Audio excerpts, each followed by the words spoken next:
में उत्तर प्रदेश की योगी सरकार के कौशल विकास और व्यावसायिक शिक्षा विभाग में प्रदेश में अब तक करीब 9 लाख लोगों को रोजगार और स्वरोजगार से जोड़ा गया। इसके साथ ही अगले कुछ दिनों में 1000 लोगों को त्वरित रोजगार प्रदान करने जा रही है। JK 24/7 न्यूज के संवाददाता अनूप त्रिपाठी से बातचीत में कौशल विकास व्यावसायिक शिक्षा राज्य मंत्री स्वतंत्र प्रभारी कपिल देव अग्रवाल ने कहा है कि सरकार सबका साथ सबका विकास के मूल मंत्र पर काम कर रही है। इस दौरान कपिल देव अग्रवाल ने अखिलेश यादव के आरोपों का भी जवाब दिया है। उत्तर प्रदेश में आगामी कुछ दिनों में चुनाव होने वाला है और कुछ दिनों बाद आचार संहिता लगेगी, लेकिन उससे पहले यूपी सरकार का लगातार प्रयास है कि तमाम लोगों को प्रशिक्षित करके उन्हें रोजगार दिया जाए और इस क्रम में कौशल विकास और व्यावसायिक शिक्षा विभाग जो है वो लगातार सतत प्रयास कर रहा है। हमारे साथ खास बातचीत के लिए हैं उत्तर प्रदेश सरकार में राज्य मंत्री स्वतंत्र प्रभार कपिल देव अग्रवाल जी। सर, JK न्यूज़ में स्वागत है। जी नमस्कार।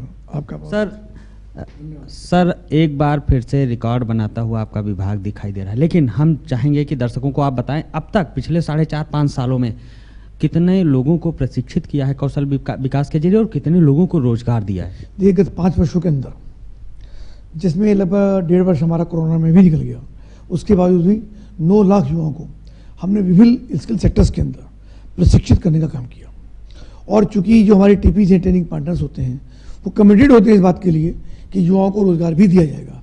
तो लगभग 4 लाख युवकों को हमने डिपार्टमेंट के माध्यम से विभिन्न कंपनियों में विभिन्न सेक्टर्स के अंदर रोजगार से जोड़ने का काम किया। इसके अलावा हमने आज प्रेस भी की है, हमारे विभाग व्यवसाय शिक्षा यानी ITIs के अंदर 2504 अनुदेशकों की भर्ती वो हमने आज ही डिक्लेयर की है और बहुत जल्दी उनकी भर्ती हो जाएगी, स्थायी नियुक्ति।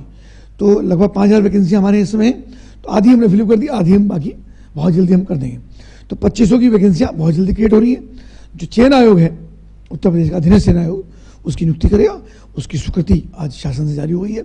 और ये हमारे लिए बहुत ही सौभाग्य का विषय है कि मुख्यमंत्री जी लगातार युवाओं को रोजगार से जोड़ना चाहते हैं, ताकि वो जो प्रधानमंत्री का संकल्प है कि $5 ट्रिलियन की इकोनॉमी वो बढ़े, और मुख्यमंत्री जी का संकल्प है कि उसमें यानी 20% यानी $1 ट्रिलियन की इकोनॉमी उत्तर प्रदेश की भी हो, उसमें मुख्यमंत्री का भी संकल्प है, उसमें भागीदार हों, तो हमारा प्रयास है।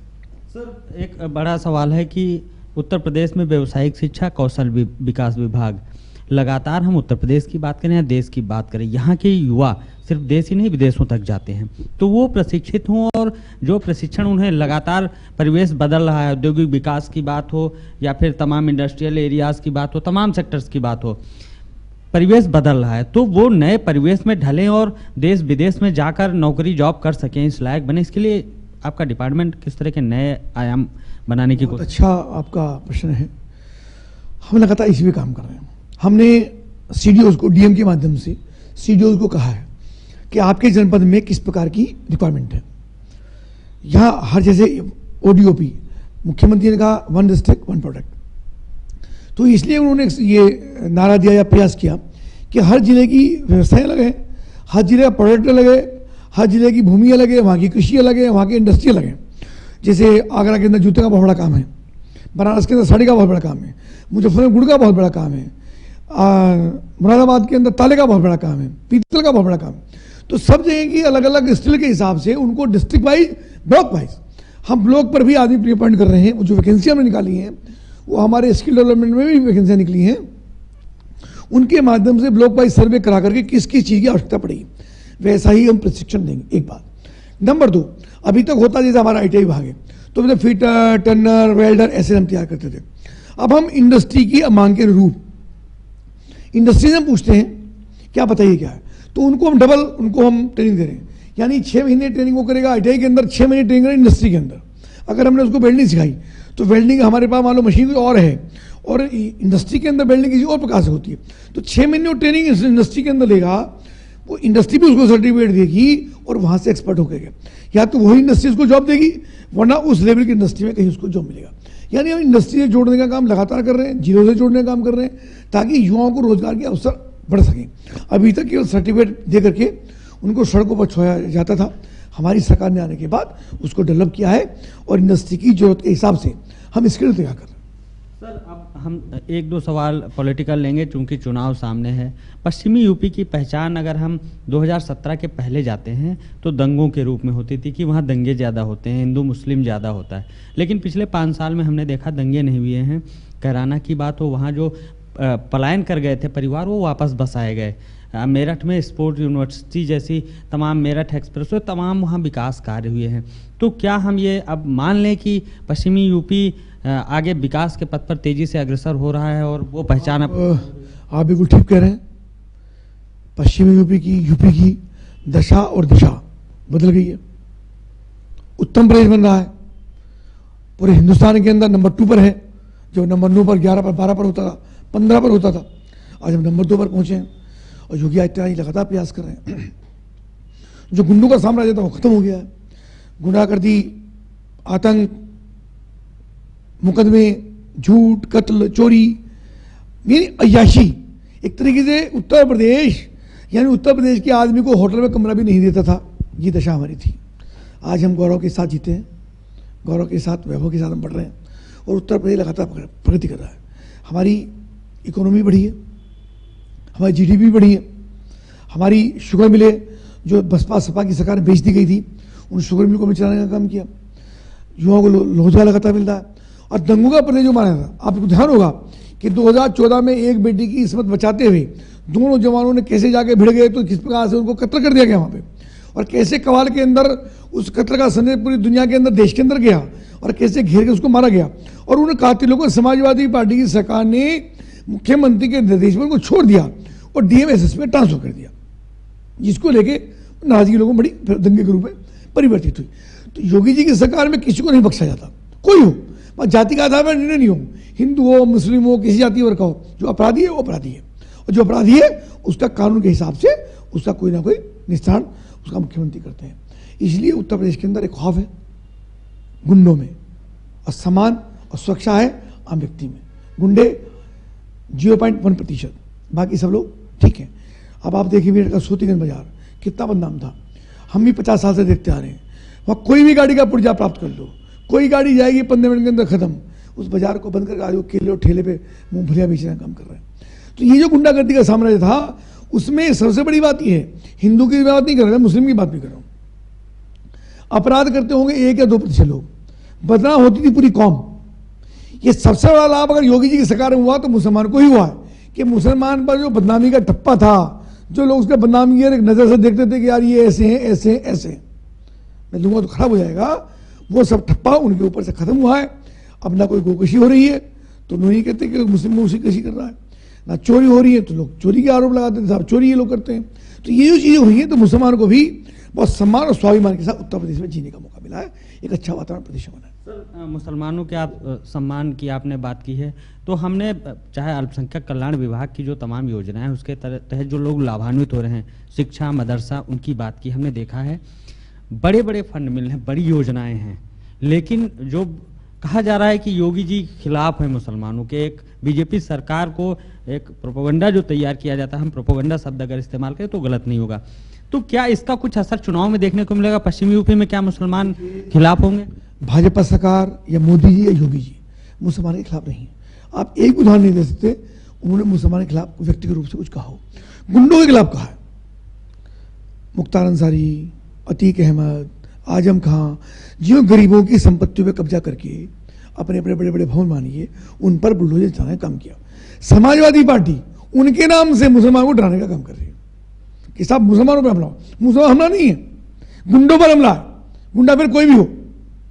अब इतना बड़ा एक व्यापारी के यहाँ से समाजवादी इत्र वाले के वहाँ से इतना बड़ा 250 करोड़ रुपया निकला है, तो वो क्या मुसलमान के यहाँ से, वो तो जैन यहाँ से भी निकला, तो क्या सारे जैन नाराज हो जाएंगे?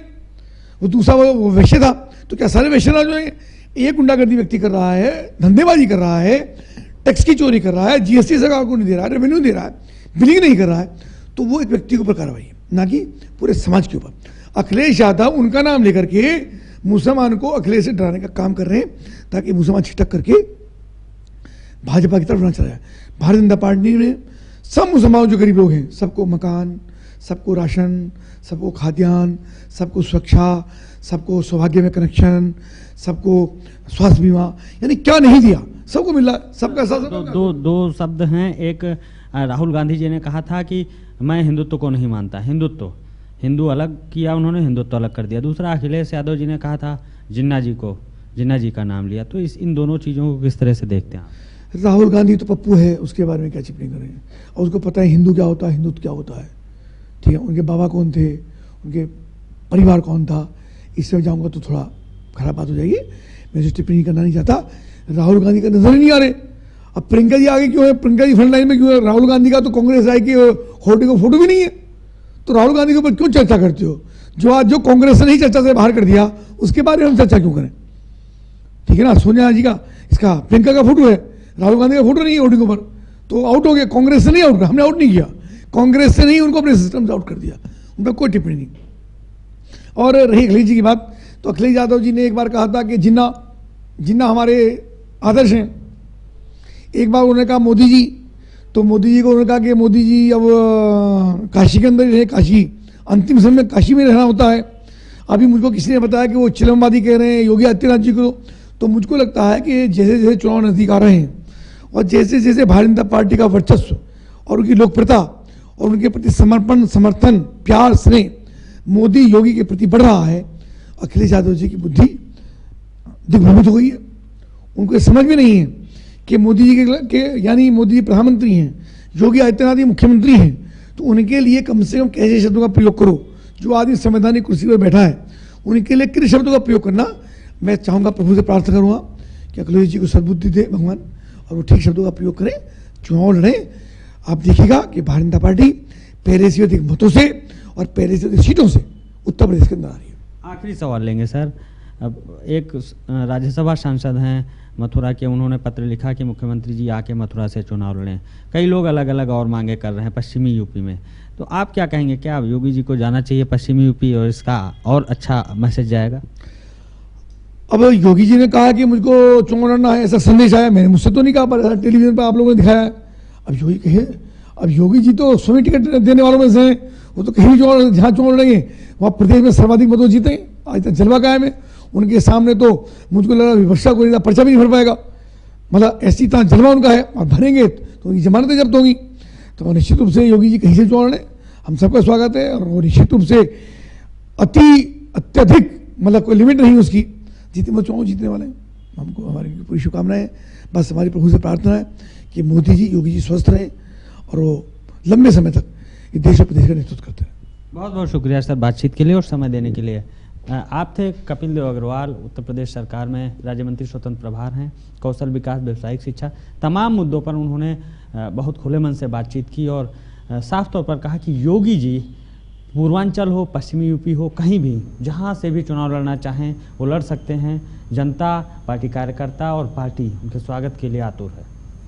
लखनऊ से वीडियो जर्नलिस्ट रोहित के साथ अनूप त्रिपाठी, JK 24/7 न्यूज़।